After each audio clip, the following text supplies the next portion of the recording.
వేమనపల్లి మండలం నీల్వాయి పరిసర ప్రాంతాల్లో అడవులను కాపాడే దేవుడివి నీవే, దేవతవు నీవే అని నేను చెన్నూరు సమ్మయ్య గారిని అభినందిస్తూ మీ అందరి చెప్పట్ల మధ్యన వారు ఈ ఊరిని తండ్రిలాగా తల్లిలాగా దేవుళ్లాగా ఇప్పుడు ఈ కార్యక్రమం తర్వాత ప్రకృతి దేవుళ్లాగా కాపాడే శక్తి, యుక్తి, ఆరోగ్యం, ఆలోచనలు అన్నీ ఆ ప్రకృతి అందించాలని అభినందిస్తూ ఒక ఆదర్శమైనటువంటి సర్పంచ్గా రాష్ట్రంలో ఎదగాలని కోరుతూ అన్నింటి చప్పట్ల మధ్యన మన ప్రియతమ సర్పంచ్ బాగుండాలి. ఇలాంటి సీడ్ బాల్స్ ని వినాయకుల్లో గ్రీన్ వినాయక, గ్రీన్ గణేష్ అని మేము 30 years నుంచి మేము ప్రయత్నం చేస్తున్నాం. సురేష్ సార్ 30 years వచ్చాయి. 30 సంవత్సరాల నుంచి ఈ ఉద్యోగంలో నేను గవర్నమెంట్లో ఉన్నాను. ఇప్పుడు గవర్నమెంట్ రిటైర్ అయిన తర్వాత ప్రాణం ఉన్నంత వరకు పర్యావరణ సేవలో నేను ఉంటాను. నా మిత్రులందరం కలిసి ఒక కార్యక్రమాన్ని ముందుకు తీసుకెళ్లాము. చనిపోయిన తర్వాత కూడా నా బాడీని మంచిర్యాల మెడికల్ కాలేజీకి హ్యాండ్ ఓవర్ చేస్తానని డిక్లరేషన్ నేను ఆల్రెడీ ఇచ్చాను. మనం పర్మనెంట్ కాదు. ఒక పక్షి చూడండి ఎంత పనిచేస్తుంది, ఒక పక్షి చూడండి ఎంత హాయిగా ఉంటుంది, అది ఎన్ని విత్తనాలు వ్యాప్తి చేస్తుంటుంది, ఒక పరిశుద్ధ కార్మికులుగా, ఒక సత్వ కార్మికులుగా పనిచేస్తుంది. అలాగే ఈ విత్తన బంతులు తీసుకెళ్లి అడవిలో వేస్తే అద్భుతమైన మొక్కలు వస్తాయి. ఆ మొక్క చావుండదు. అందుకే మనం ఈ అంతర్జాతీయ జీవిత దినం సందర్భంగా మనం అడవిని మనం వాడుకుంటున్నాము. కుండలో నీళ్ళు అయిపోతున్నాయి, మళ్ళీ రీఫిల్ కావాలి కదా, ఆకలి అవుతుంది, మళ్ళీ అన్నం కావాలి కదా, మళ్ళీ రైతన్న కావాలి కదా, మళ్ళీ అవ్వ కావాలి కదా, మళ్ళీ మట్టి కావాలి కదా, మళ్ళీ నీరు కావాలి కదా.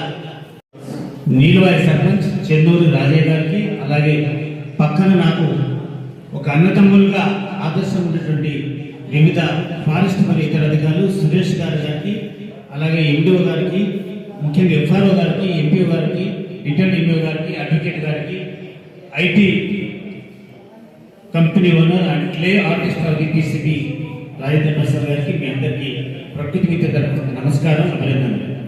మిత్రులారా, సూటిగా విషయంలోకి వచ్చినట్టయితే జీవ వైవిధ్యం అంటే ఏంటిది నాన్న? ఇది రైతుకే సంబంధం, ఇది ఆ పాముకే సంబంధం, ఇది ఆ అవ్వకే సంబంధం, ఇది అందరికీ సంబంధం. యూనిఫామ్ ఉన్న వ్యక్తి నుంచి ప్రతి మనిషికి సంబంధమే. మిత్రులారా, మనం బిడ్డల గురించి బంగారం సంపాదించవచ్చు, ఆస్తులు సంపాదించవచ్చు, కోట్లు సంపాదించవచ్చు, కానీ సంపాదించలేని ఎస్టేట్ ఒకటే. That is the environment, that is the real estate of the human being. స్వచ్ఛమైన ఔషధం దొరకాలంటే తప్పనిసరిగా ప్రకృతి బతకాలి. ఒకప్పుడు మనం మందుగా ఉంటే అడవికి వెళ్ళేవాళ్ళం, ఒక చెట్టు రసం తీసుకొచ్చేవాళ్ళం, పాము కాటేస్తే. ఒక వాంతులు విరోచనలు అయితే ఒక మందు తీసుకొచ్చేవాళ్ళం. మన ఇల్లే ఒక ఔషధాలయంగా ఉండేది. నీలవాయిలో, వేమనపల్లిలో చాలా ఉండేటువంటి.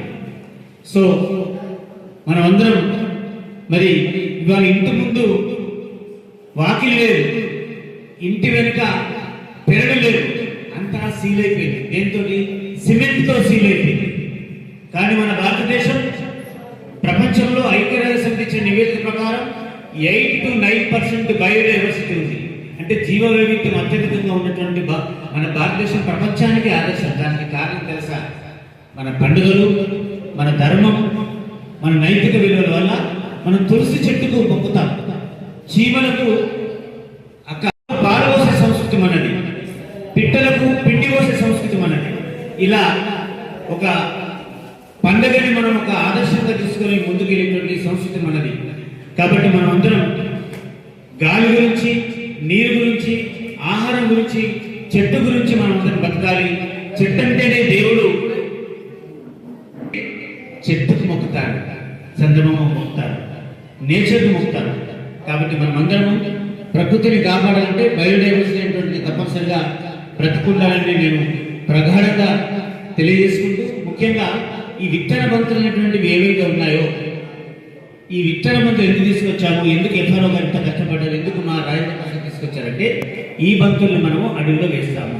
ఇవి చెట్లుగా ఎదిగి మనకు పుష్పాలు, ఫలాలు, ఔషధాలు అన్నీ ఇస్తాయి. కాబట్టి ఈ లడ్డు, ఈ బంగారం, ఈ మట్టి బంగారమే మన భవిష్యత్తు. కాబట్టి ఈ విత్తన బంతులు మనం గమనించాలి. ఒక్కసారి ఈ పక్షి గూడు గమనించండి. ఒక్కొక్క పోచ కుట్టి పిట్ట గూడు కట్టలేదా, ఆది మానవుడు మారి ఆధునికం కాలేదా, చిగురించే చిన్న మొక్క గమనించండి. మన ఇంటి ముందుకు ఒక మూగజీవం వస్తుంది. ఈ ప్లాస్టిక్ కవర్లు చాలా ఎత్తేకపోయినట్లయితే అనేక జీవులు ఇక్కడ చనిపోయేటువంటి మన సర్పంచ్ గారు ఒక గొప్ప యజ్ఞం చేశారు. ఆ మూగజీవాలు తిని అలా ఆహారం ఉండడానికి తినేసేసి చనిపోతున్నాయి. దాన్ని డైజెషన్ డాక్టర్ కట్ చేస్తే వందల మీటర్ల కొద్ది ప్లాస్టిక్ దయ్యాలు వస్తున్నాయి.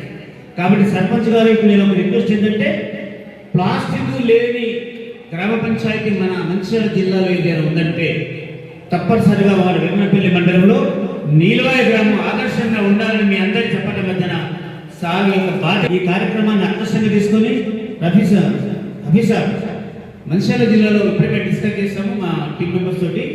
తప్పనిసరిగా మంచిర్యాల జిల్లాలోని భవిష్యత్తులో ఇతర జిల్లాలో కూడా ఒక గ్రామ పంచాయతీలో ఒక సర్పంచ్ గారి నేతృత్వంలో నీలవాయిని ఆదర్శంగా తీసుకొని పైలట్ ప్రాజెక్ట్ కింద ఆదర్శంగా తీసుకొని మనం ఇలాంటి కార్యక్రమాన్ని అధికారులు ప్రజలందరూ చేసినట్టయితే తప్పనిసరిగా గ్రామాలు మారుతాయి. మహాత్మా గాంధీ కలగనటువంటిది మన రాజ్యాంగంలో